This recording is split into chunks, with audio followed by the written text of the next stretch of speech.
Capítulo 17. La comunión en la comunión.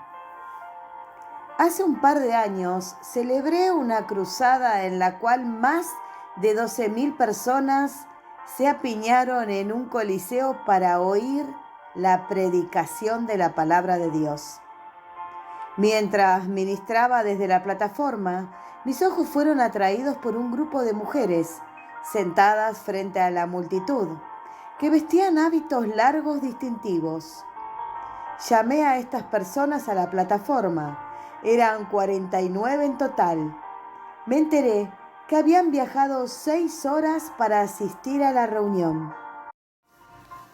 ¿Por qué no viene a visitarnos?, me preguntó su dirigente.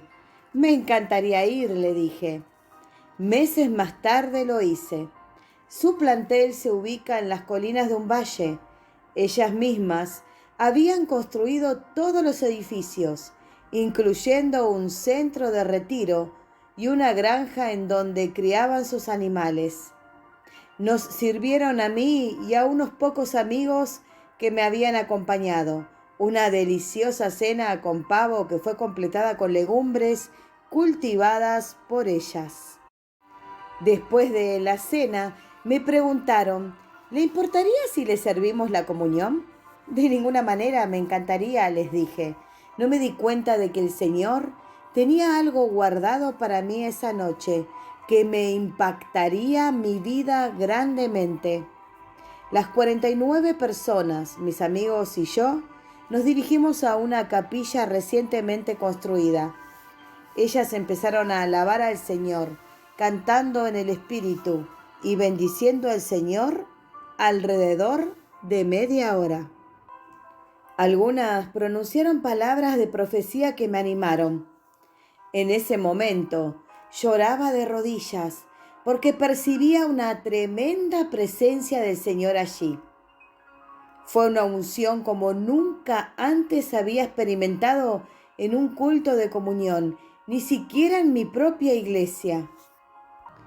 Fue una divina, poderosa presencia de Dios que no puedo describir, excepto diciendo, Jesús entró en aquella habitación. Justo cuando concluyeron ese tiempo de adoración, empecé a sentir que mis brazos y pecho se adormecían. No sabía que la líder se había dirigido a la mesa y tomado el pan de la cena. Leyeron las palabras del apóstol Pablo de 1 Corintios 11, versículo 23. Porque yo recibí del Señor lo que también os he enseñado, que el Señor Jesús, la noche que fue entregado, tomó pan. Mientras estaba arrodillado y alabando al Señor con mis manos extendidas directamente frente a mí, la dirigente del grupo me puso el pan en la boca. En ese momento sentí literalmente que me recorría un fuego, y mientras eso ocurría, algo más sorprendente estaba sucediendo. Sentía en las puntas de mis dedos algo como un manto, una tela suave y sedosa. Pensé que tal vez tocaba a la vestimenta de alguna de aquellas mujeres, o que mi mente me jugaba una pasada. No estaba seguro de qué se trataba. De modo que abrí mis ojos para ver si alguien se había detenido de pie frente a mí. No había nadie. Quise asegurarme de que no era solamente un truco de mi mente, de modo que cerré de nuevo mis ojos. En ese momento, por supuesto, lloraba y temblaba. Otra vez sentí el manto. Pensé, esto no puede ser. Abrí mis ojos. No había nadie. Cerré mis ojos nuevamente y allí estaba. Todavía podía sentirlo. Empecé a juntar mis manos, pero no pude hacerlo, no pude juntarlas. Sentí un cuerpo físico allí. Creo literalmente que estuve arrodillado a los pies de Jesús. Después del culto de la cena no podía dejar de cantar. Toda la noche me sentí como si estuviera flotando. Regresé a mi habitación en el hotel y le pregunté al Señor, ¿qué fue lo que me ocurrió? El Señor empezó a abrirme el entendimiento respecto al tema de la comunión. Cuando tenemos la comunión, estamos teniendo comunión con el Señor. Cuando celebramos la cena del Señor, Él mismo viene. Quiero referirle a usted lo que el Señor me mostró a través de aquella experiencia y mientras estudiaba la palabra en 1 Corintios 10, versículo 16, dice: la copa de bendición que bendecimos, ¿no es la comunión de la sangre de Cristo? El pan que partimos, ¿no es la comunión del cuerpo de Cristo? Este versículo dice: hay comunión en la comunión. A menudo, cuando tomamos la comunión, no nos damos cuenta de que estamos teniendo comunión con el mismo Señor. No es solamente una práctica debido a la tradición o lo que nos dijeron nuestros padres o madres. Sí es un recordatorio de lo que Él hizo por nosotros hace 2000 años en el Calvario. Pero al mismo tiempo es comunión con Él en el presente. Él viene a tener compañerismo con usted como hijo o hija. Aún cuando había sido cristiano y predicador por muchos años, no fue sino hasta esa noche en aquel retiro que empecé a ver algo nuevo en la comunión. El hecho es que cuando tenemos la comunión, Jesús quiere venir y tener compañerismo con nosotros mientras participamos de la cena del Señor. La llamamos la cena del Señor porque es su cena, no la nuestra. Me encantaría sentir el manto del Señor en la punta de mis dedos cada vez que tomo la comunión. Pero eso no ocurre. Creo que el Señor se me reveló de esa manera especial para enseñarme. Sin embargo, a partir de aquella ocasión, percibo una presencia especial del Señor en mi espíritu cada vez que tomo la comunión. Ser digno. Estaba tan entusiasmado con mi nueva comunión respecto a la cena del Señor que quería hacer todo lo que pudiera para conservar la comunión en la comunión. La advertencia de Pablo en las Escrituras se hizo muy real, de manera que cualquiera que comiera este pan o bebiera esta copa del Señor indignamente, será culpado del cuerpo y de la sangre del Señor. 1 Corintios 11, versículo 27. ¿Por qué le decía esto a la iglesia en Corinto? ¿Qué cosa haría que convirtieran la comunión con el Señor en una ceremonia vacía? El apóstol Pablo da 5 razones. Primero, había divisiones entre ellos. Pues en primer lugar, cuando os reunís como iglesia, oigo que hay entre vosotros divisiones, y en parte lo creo. 1 Corintios 11, versículo 18. Segundo, había enseñanzas heréticas en la iglesia, porque es preciso que entre vosotros haya disensiones, para que se hagan manifiestos entre vosotros los que son aprobados. 1 Corintios 11, versículo 19. Tercero, vemos egoísmo en esta iglesia, porque al comer cada uno se adelanta a tomar su propia cena, y uno tiene hambre y otro se embriaga. 1 Corintios 11, versículo 21. Menospreciaban la casa de Dios, pues que no tenéis casas en que comáis y bebáis, o menospreciáis la iglesia de Dios. 1 Corintios 11, versículo 22. Quinto, eran arrogantes y menospreciaban a otros. Y avergonzáis a los que no tienen nada? Primera de Corintios 11, versículo 22. Cuando Pablo advirtió sobre la celebración de la Cena del Señor de manera indigna, estaba hablando de los pecados que había en la iglesia en Corinto. Algunos de sus pecados se cometían incluso en la mesa del Señor. Pablo dijo que muchos de los corintios estaban enfermos y debilitados, y algunos hasta habían muerto debido a su falta de discernimiento. Eso es algo negativo, pero en igual forma, si participamos dignamente, creo que será salud y fortaleza antes que debilidad y enfermedad. Pablo continúa: si pues nos examinamos a nosotros mismos, no seríamos juzgados, mas siendo juzgados, somos castigados por el Señor, para que no seamos condenados con el mundo. Primera de Corintios 11, versículos del 31 al 32. Si nos juzgáramos nosotros mismos, entonces Dios no tendría que juzgarnos. Pero si Él, en efecto, juzga, solamente lo hace por causa de nuestra redención. En el Salmo 32 vemos ambas clases de juicios: cómo Dios juzga al hombre y cómo el hombre se juzga a sí mismo. Escuché la manera en que David se describe a sí mismo mientras cayó. En otras palabras, mientras no se juzgaba a sí mismo ni confesaba su pecado.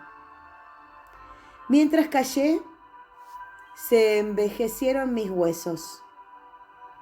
En mi gemir todo el día. Salmo 32, versículo 3. Aquí vemos que mientras él no confesaba a su pecado, su cuerpo físico fue afectado. Recuerde que Pablo dijo: por lo cual, participar indignamente en la comunión. Hay muchos enfermos y debilitados entre vosotros. Primera de Corintios 11, versículo 30. Dios con frecuencia nos juzga al retirar de nosotros el sentido de su presencia. Vivir sin la presencia del Señor es como la sequedad del verano sin lluvia. De día y de noche se agravó sobre mí tu mano, se volvió mi verdor en sequedades de verano. Salmos 32, versículo 4. Y así, ¿cómo podemos volver al favor del Señor? David demuestra lo que hay que hacer. Mi pecado te declaré y no encubrí mi iniquidad. Dije: confesaré mis transgresiones a Jehová, y tú perdonaste la maldad de mi pecado. Salmo 32, versículo 5. Hablando de David, el Señor dijo que era un varón conforme a su corazón. En 1 Samuel 13, versículo 14. ¿Por qué? Porque David buscaba al Señor. Cuando el profeta Samuel le dijo a Saúl que Dios le había desechado, Saúl le pidió perdón a Samuel. En 1 Samuel 15, versículo 24. Cuando el profeta Natán confrontó a David por haberle robado la mujer a otro hombre, no encuentra a David diciendo: perdóname, Natán. Véase 2 Samuel 12. Más bien dijo: ten piedad de mí, oh Dios. Salmo 51, versículo 1. La gran diferencia entre David y Saúl era esta: Saúl buscaba perdón, David buscaba al que perdona. David buscó a Dios y le pidió que le perdonara. Nosotros también debemos confesar nuestros pecados al Señor. Cuando reconocemos nuestras transgresiones ante Él, entonces la Biblia dice: tú perdonaste la maldad de mi pecado. Salmo 32, versículo 5. Asombrosamente la Biblia llama piadosos a los que confiesan sus pecados. Por esto orará a ti todo santo en el tiempo en que puedas ser hallado. Salmo 32, versículo 6. Mire cómo cambió la relación de David a Dios después de que él confesó su pecado. David escribió: Tú eres mi refugio, me guardarás de la angustia, con cánticos de liberación me rodearás. Salmo 32, versículo 7. Así vemos la manera en que Dios responde cuando nos arrepentimos. Pablo declara que debemos juzgarnos a nosotros mismos antes de participar de la cena del Señor. ¿Cómo nos juzgamos a nosotros mismos? Confesando nuestros pecados. ¿Y cuál es el resultado? La comunión con el Señor es restaurada. ¿Qué recordamos?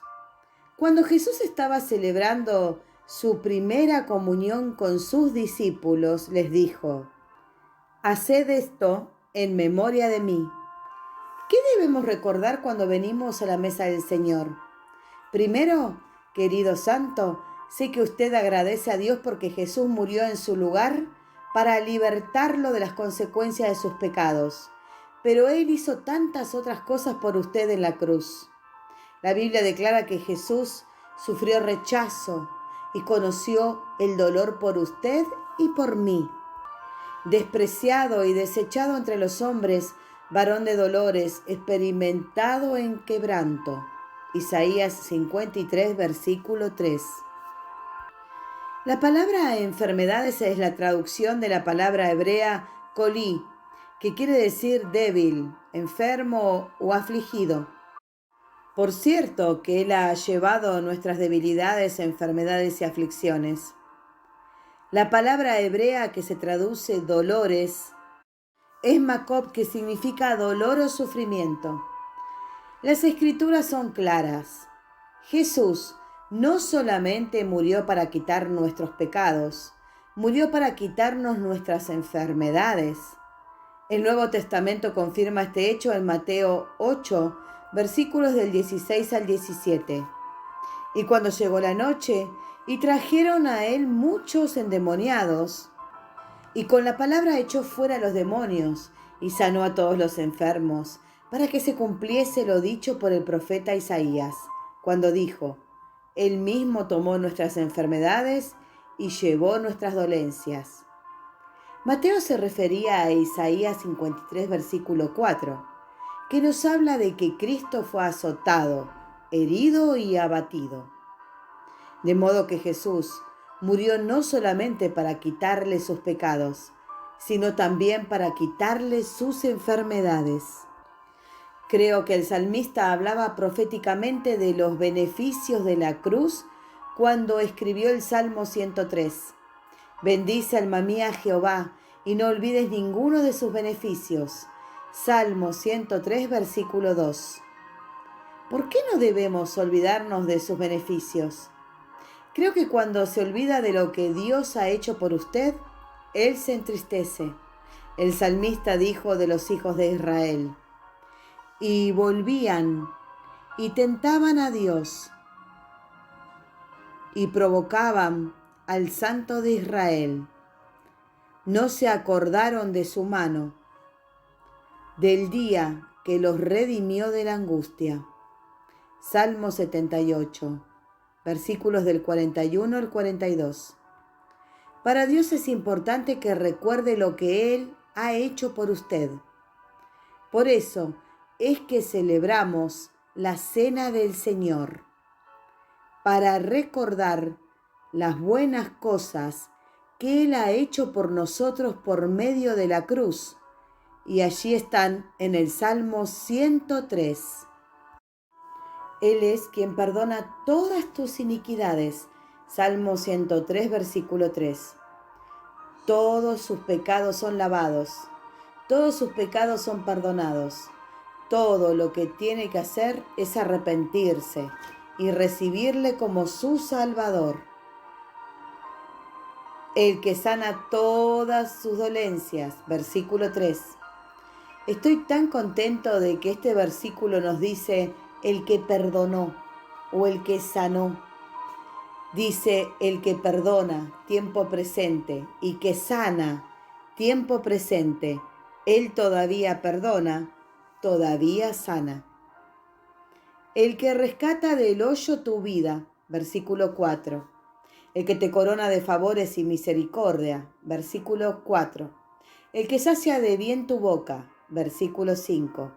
La Biblia dice que Dios lo sacia a usted con buenas cosas. Él nunca da cosas malas, siempre da cosas buenas. Como dice mi amigo Oral Roberts, Dios es un Dios bueno. De modo que te rejuvenezcas como el águila, versículo 5. Cuando conocemos sus beneficios, Él nos rejuvenece. Jehová es el que hace justicia y derecho a todos los que padecen violencia, versículo 6. Debido a la cruz, se nos defiende del opresor. Quiero participar a usted otro beneficio de la cruz que el Señor me mostró hace muchos años. Me ha bendecido grandemente. Entrar hasta la sala del trono. Pablo nos dice en Filipenses 2, versículos del 5 al 8, algo maravilloso respecto a lo que Jesús ha hecho por nosotros. Jesús dio 7 pasos al descender de su trono celestial hasta la cruz. Primero, el cual siendo en forma de Dios, no estimó el ser igual a Dios como cosa a que aferrarse. Versículo 6. Segundo, sino que se despojó a sí mismo. Versículo 7. Tercero, tomando forma de siervo. Versículo 7. Cuarto, hecho semejante a los hombres. Versículo 7. 5. Y estando en la condición de hombre. Versículo 8. 6. Se humilló a sí mismo. Versículo 8. 7. Haciéndose obediente hasta la muerte, y muerte de cruz. Versículo 8. Y según leemos en Filipenses 2, versículos del 9 al 11, Dios dice, 7 pasos para restaurar a Jesús a su trono con él. 1.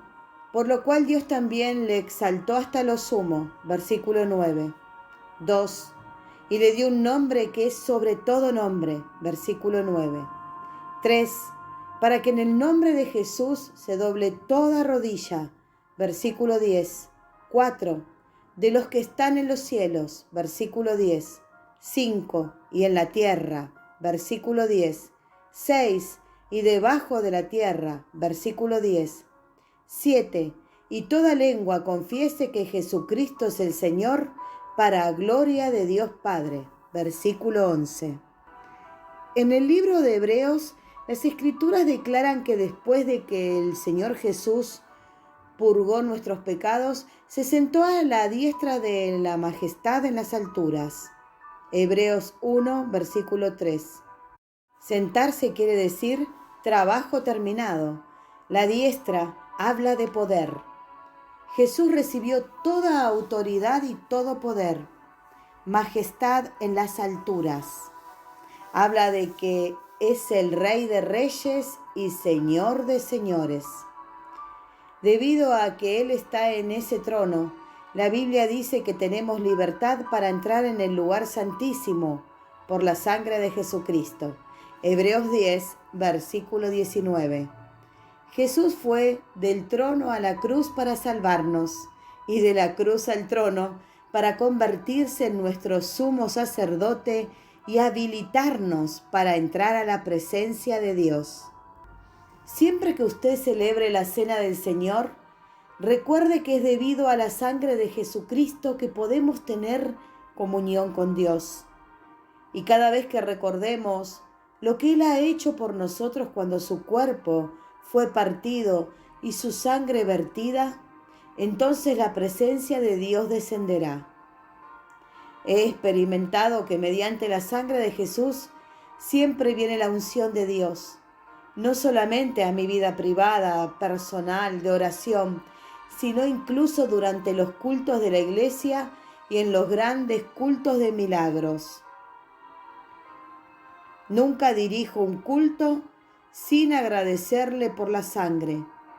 Y cada vez que lo hago, la presencia de Dios desciende y ocurren milagros.